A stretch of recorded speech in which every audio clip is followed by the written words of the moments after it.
se retrouve pour une nouvelle vidéo et c'est un update lecture. Je vais vous parler de The One I Want de Fanny Mijani, de Comme dans un roman d'été d'Émilie Henry et de Hideout de Lily Arnoux.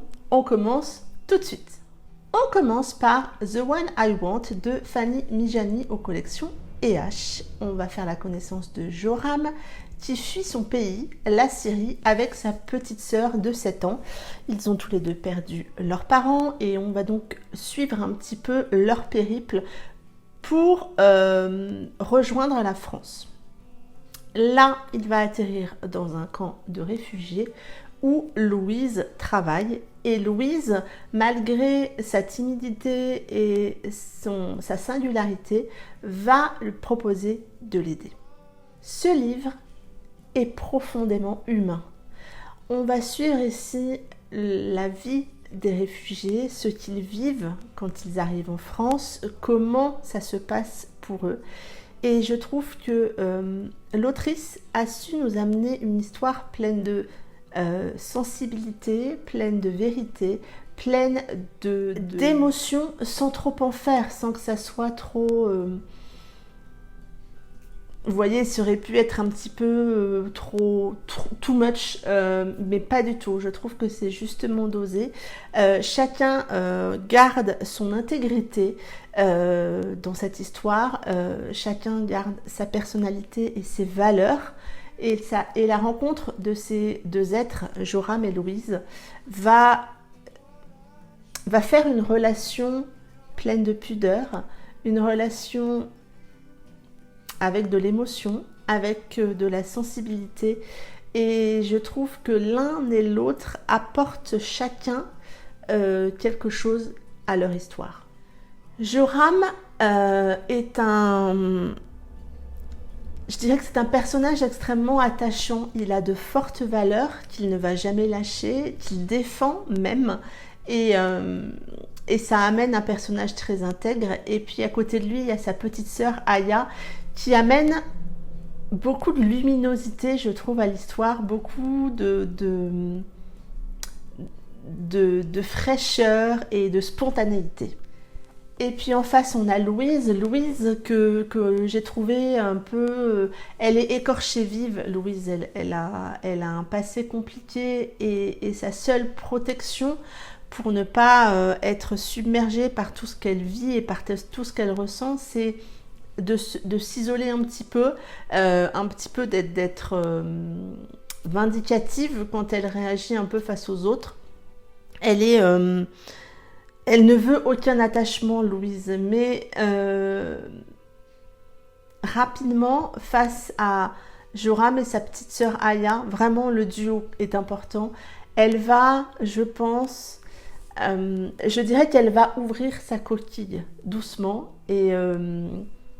ouais, moi j'ai beaucoup aimé ça, j'ai beaucoup aimé ce roman plein d'humanité. Et cette histoire qui se construit entre Louise et Joram prend son temps. C'est une histoire d'émotion, une histoire de valeurs humaines, une histoire, je dirais, de patience et de sincérité. Ils sont prudents, je dirais, parce que chacun d'entre eux ne veut pas blesser l'autre. Je trouve que c'est assez intense cette envie de ne pas blesser l'autre. On le voit dans les romans, mais je ressens jamais cette intensité-là par rapport à ça. Là, c'est le cas. Et ça a vraiment joué sur le fait que j'ai beaucoup aimé cette histoire. J'ai ensuite lu Comme dans un roman d'été de Émilie Henry où on va faire la connaissance de January et Augustus. Ils sont tous les deux auteurs. January est plutôt dans l'auteur de romance, on va dire, et Augustus est plutôt dans des romans plus... pas des thrillers, mais un peu plus glauques quand même. Et par un concours de circonstances, ils vont se retrouver voisins alors qu'ils étaient ensemble à la fac, mais qu'ils ne s'étaient pas revus depuis. January est plutôt dans un moment de flou côté écriture et elle cherche, vous savez, le petit truc en plus qui va aider et qui va la débloquer. Et Augustus va lui lancer un petit défi, celui d'écrire quelque chose de plus sombre. Et Gianuri, de son côté, va donner le défi à Augustus d'écrire quelque chose de plus gai, avec une happy end et où il y a de l'amour. J'ai été littéralement happée par cette histoire. Je ne pensais pas être aussi emportée par l'histoire de ces deux personnages. Et on a beaucoup de sujets qui sont abordés. Mais le sujet qui m'a le plus touchée, c'est le pardon. On est là dans cette thématique qui, je trouve, est très bien abordée. Le pardon vis-à-vis des autres, mais aussi le pardon vis-à-vis de soi. Et je trouve que c'est abordé concrètement et sincèrement.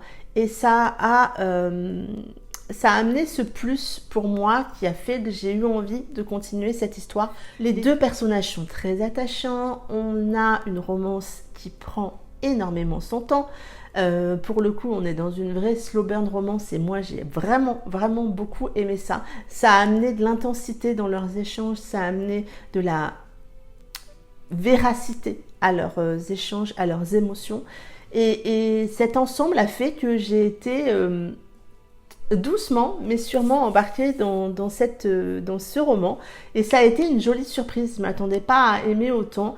J'avais été fortement influencée par Kim pour l'achat de ce roman, et j'ai vraiment été agréablement surprise. J'ai ensuite lu Hideout de Lily Arnoux aux éditions Nisha. On est là dans une romance new adulte assez classique, en tout cas pour le début. Je pense que c'est important de le savoir. On va faire la connaissance d'April. D'April était une jeune libraire qui vit une vie assez tranquille. On comprend assez vite pourquoi, mais elle vit une vie assez tranquille. Et elle va faire la connaissance d'Ézéchiel lors d'une soirée, et leur rencontre est très électrique. Ils ont du mal un peu à se supporter l'un l'autre, mais il y a énormément d'attirance l'un avec l'autre, et donc on va suivre leur histoire. Je ne vais pas vous en dire beaucoup plus. Ce début est assez classique, comme je vous le disais, mais ça ne m'a pas dérangé. On est là dans une histoire pleine d'émotions et de secrets. Je trouve que les secrets sont très bien préparés, très bien amenés, vont se dénouer les uns après les autres, et je trouve que c'est parfaitement bien fait. On est dans un schéma, comme je vous le disais, assez classique. Donc Ézéchiel est un petit peu le bad boy qu'on a un peu l'habitude de voir dans les romances new adultes, mais je trouve qu'il a cette noirceur et cette souffrance en lui qui le rend attachant. Alors oui, je pense que j'ai aussi beaucoup d'empathie, et que quand on m'amène un personnage avec de la souffrance, et une souffrance légitime et bien construite, ben forcément moi je m'attache. Voilà. Il va avoir certes des réactions un peu brutes, un peu sauvages parfois, mais quand il va se rendre compte des sentiments qu'il a vis-à-vis d'April, je trouve qu'il devient un personnage assez attachant, assez comment dire, il évolue en fait. Je trouve que c'est pas toujours le cas dans les romances new adultes. Là on a un personnage masculin qui évolue, qui grandit en quelque sorte au fil des pages, et moi ça m'a bien plu. J'ai passé un très bon moment à la lecture de ce roman. La plume de l'autrice est fluide, elle maîtrise ses secrets et les a extrêmement bien travaillés. Je trouve que ça amène une très belle dynamique à l'histoire, et bon, voilà, moi ça m'a plu, j'ai aimé l'intrigue qui a été pour moi très bien menée. J'ai passé un excellent moment avec cette histoire que je vous recommande. Ne vous fiez pas à la couve, que je trouve extrêmement magnifique, mais dans la couve, on voit le casque de football américain. On pourrait imaginer qu'on le voit beaucoup dans ce milieu-là, dans le roman. Alors oui, Ézéchiel est joueur de football américain, mais on voit l'univers, en tout cas du football américain, assez peu dans le roman. Moi, ça m'a pas manqué, hein, mais on pourrait s'attendre à avoir un peu plus de ces moments-là au vu de la couverture. C'est pas le cas, mais ça ne m'a absolument pas dérangé. Et je le répète, je trouve la couve juste superbe. C'en est tout pour cette vidéo. J'espère que mes avis sur ces 3 romans vous auront donné envie, auront su un petit peu titiller votre envie par rapport à ces histoires, pardon. N'hésitez pas à me dire si vous les avez lus et ce que vous en avez pensé. Est-ce que vous partagez mon avis? Est-ce qu'il y a des choses qui que vous avez ressenties différemment? Dites-moi tout en commentaire.